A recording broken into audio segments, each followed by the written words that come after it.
Assalamualaikum warahmatullahi wabarakatuh. Hari ini kita akan melanjutkan ke bab selanjutnya, yaitu fungsi logaritma. Nah, sebelumnya kita telah mempelajari fungsi eksponen. Nah, ini hampir sama dengan fungsi eksponen ya. Untuk KT dan indikator sebagai berikut. KT-nya yaitu menyajikan dan menyelesaikan masalah yang berkaitan dengan fungsi eksponensial dan fungsi logaritma. Yang kedua, mendeskripsikan dan menentukan penyelesaian fungsi eksponensial dan fungsi logaritma menggunakan masalah kontekstual serta keberkaitannya. Sedangkan indikatornya itu ada 3. Yang pertama yaitu mendeskripsikan fungsi logaritma. Yang kedua, mendeskripsikan sifat-sifat fungsi logaritma.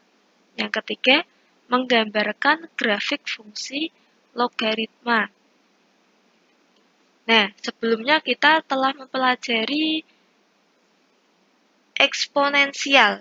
Nah, eksponensial itu kan bilangan berpangkat, bentuknya adalah A pangkat N, di mana A dinamakan bilangan pokok dan N dinamakan pangkat. Sebagai contoh, 2 pangkat 3 sama dengan 8. Nah, jika persoalan dibalik, misalkan 3 pangkat X sama dengan 9. Berapa nilai X?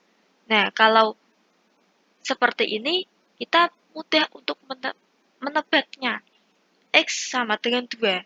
Namun, untuk masalah yang lebih rumit, nilai X dapat ditentukan dengan aturan logaritma, yaitu misalkan B adalah bilangan positif dan A adalah bilangan positif. A tidak sama dengan 1, maka A log B sama dengan C, jika dan hanya jika B sama dengan A pangkat C, di mana A dinamakan bilangan pokok atau basis, B dinamakan numerus, dan C adalah hasil logaritma. Contoh, hitunglah nilai tiap logaritma berikut ini. Misal, 7 log 49. Nah, kita misalkan 7 log 49 sama dengan X, maka kita harus mencari nilai X-nya. Ingat tadi bentuknya ya. 7 log 49 menjadi 49 sama dengan 7 pangkat X. Nah, sekarang kita samakan. Karena ruas kanan adalah 7, maka ruas kiri harus 7. 7 pangkat berapa? Bisa 49. 7 pangkat 2. Jadi, selanjutnya kita mencari pangkatnya. 2 sama dengan X atau X sama dengan 2. Jadi, 7 log 49 itu sama dengan 2. Yang kedua, misalkan 64 log 4. Nah, kita misalkan 64 log 4 sama dengan X. Maka, 4 sama dengan 64 pangkat X. 4 pangkat 1 sama dengan 4 pangkat 3 dipangkatkan lagi dengan X. Nah, setelah itu 4 pangkat 1 sama dengan 3 pangkat X. 3 kali X ya, 3X ya. Jadi, kita mencari pangkatnya. 3X sama dengan 1. X-nya berarti berapa? X sama dengan 1 per 3. Jadi, 64 log 4 sama dengan 1 per 3. Ingat ya, tadi konsep dasarnya. A log B sama dengan C, jika dan hanya jika B sama dengan A log C. Ini perlu diingat.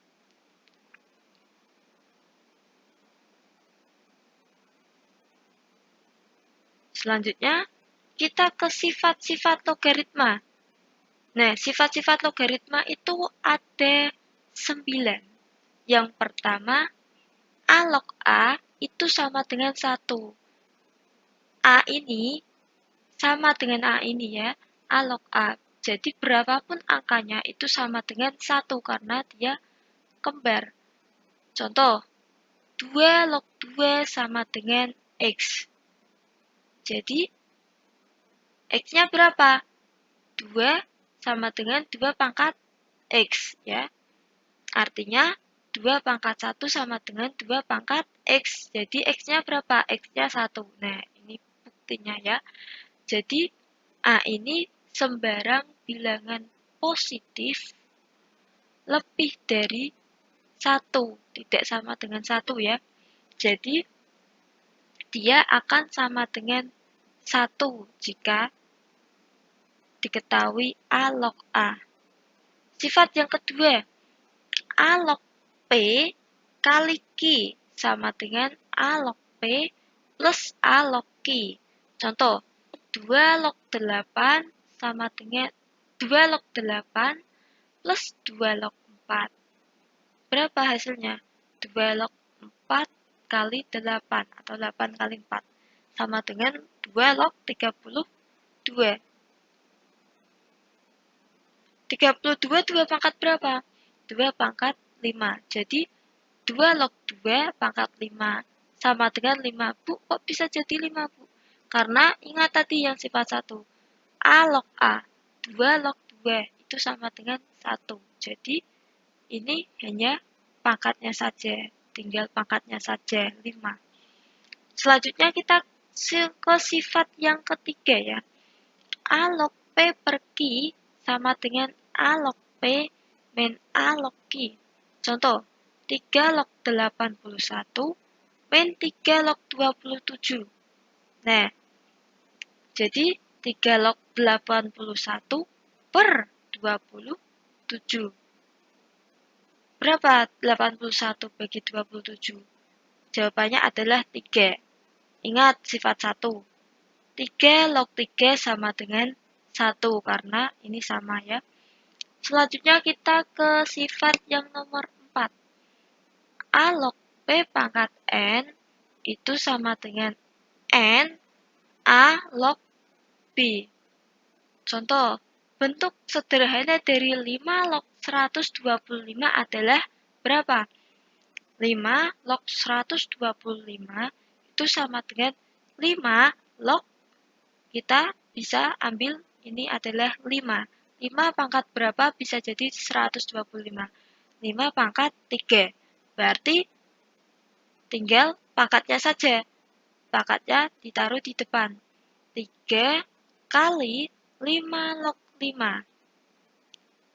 3 kali 5 log 5 berapa? 5 log 5 adalah 1. Maka 3 kali 1 sama dengan 3. Selanjutnya, sifat yang kelima. A log B sama dengan N log A per N log B. Contoh, 81 log 27.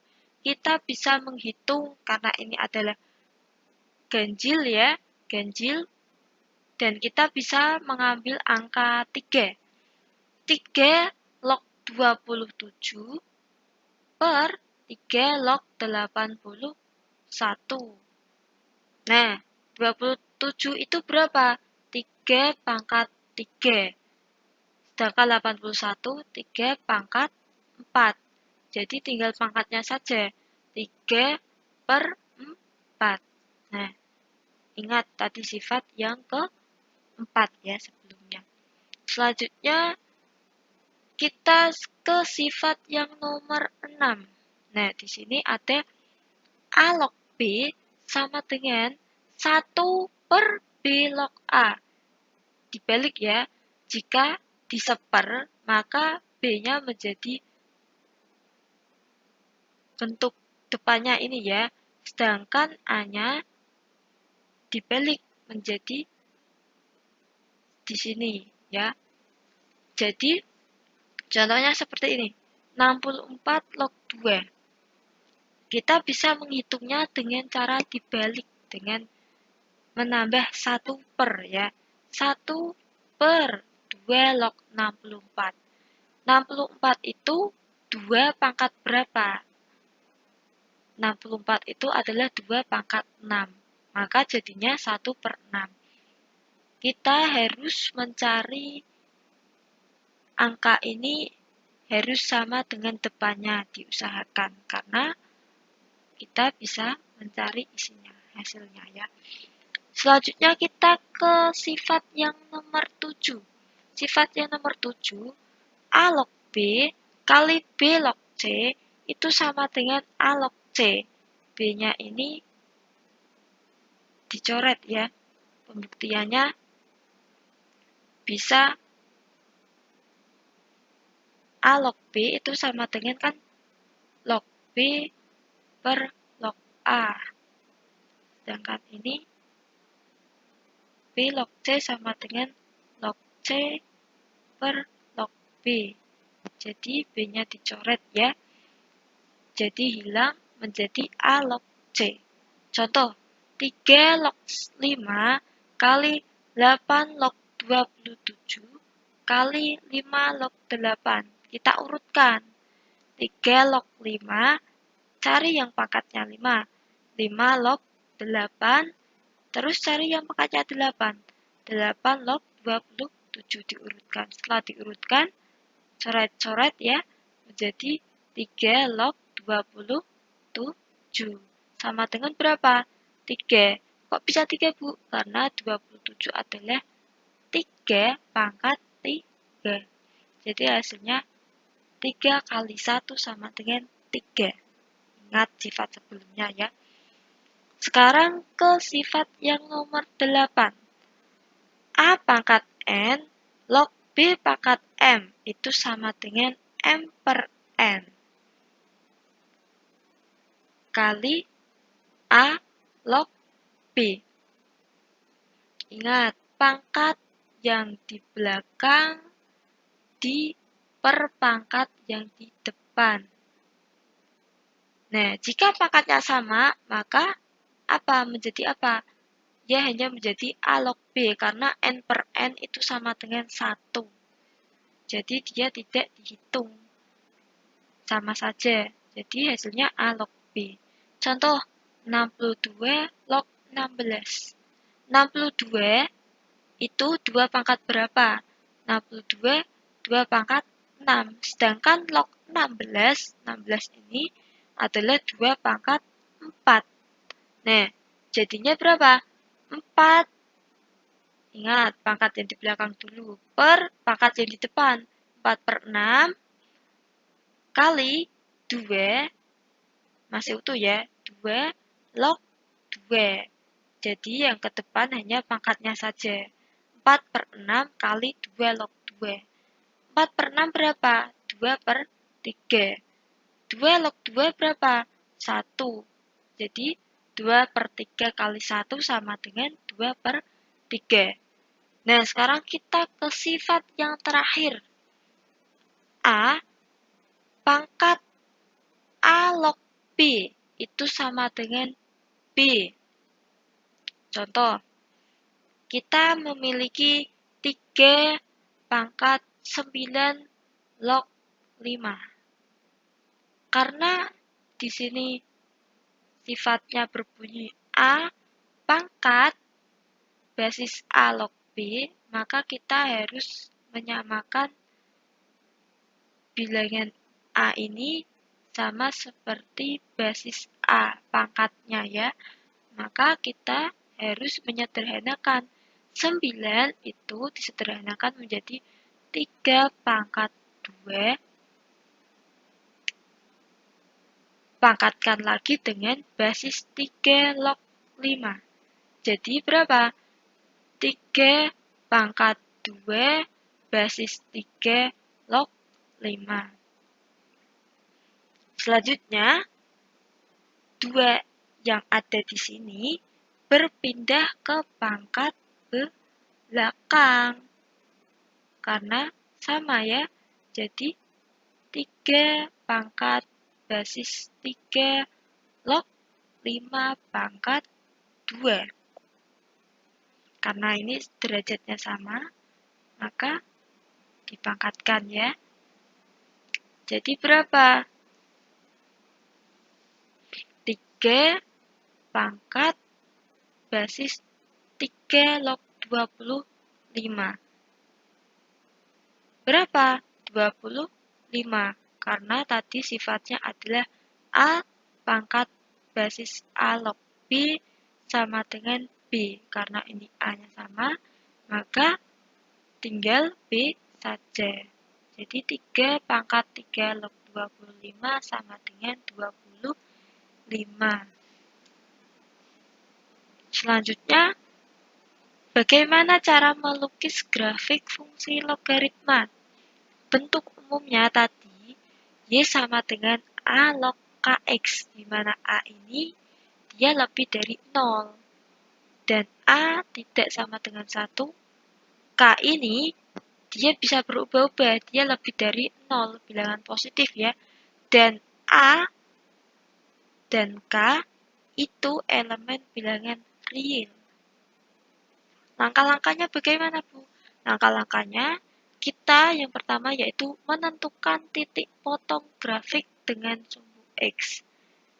Nah, karena titik potong dengan sumbu X, maka Y-nya itu sama dengan 0. Harus itu ya. Yang kedua, menentukan titik-titik bantu dengan menggunakan daftar. Yang ketiga, baru melukis grafik. Contohnya, seperti ini. Lukislah grafik fungsi Y sama dengan basis 2 log X. Penyelesaian. Titik potong dengan sumbu X, Y sama dengan 0 ya. Maka kita substitusikan. Y itu sama dengan 0. 0 sama dengan 2 log X. X-nya berapa X-nya? X-nya 2 pangkat 0. Jadi, X sama dengan 1. Jadi, titiknya berapa? X-nya 1, Y-nya 0. Nah, terus kita buat daftar. Karena ini tadi kita Y-nya dimisalkan 0. Sekarang kita misalkan Y-nya min 1. Maka min 1 sama dengan 2 log X ya. Berarti X-nya berapa? X-nya setengah. Demikian pula kita cari yang Y-nya adalah 1. Maka dia akan ketemu X-nya adalah 2. Jadi titiknya 2,1. Nah, setelah itu kita setelah membuat tabel, kita membuat grafiknya, menggambar grafiknya. Tadi berapa titiknya? 1,0. X-nya 1, Y-nya 0. Jadi titiknya di sini. Setelah itu, kita mengamati tabelnya. Tabelnya yaitu Y-nya itu min 1, Y ya, Y itu min 1. X-nya berapa? X-nya adalah setengah, di sini ya berarti. Selanjutnya, kita ke Y-nya itu 1, ya, X-nya jadi 2, dan jika Y-nya itu sama dengan 2, X-nya menjadi 4. Setelah kita tahu titik-titiknya, ya, maka kita tinggal menggambar grafiknya itu melengkung, ya, bukan menyiku, tapi melengkung. Dia tidak ada sikunya ya, tidak putus-putus ya, dia melengkung mulus. Nah, sampai di sini, apakah ada pertanyaan? Jika ada, silakan ditanyakan di GCR ya. Sebelum kita melangkah ke latihan soal. Oke, terima kasih.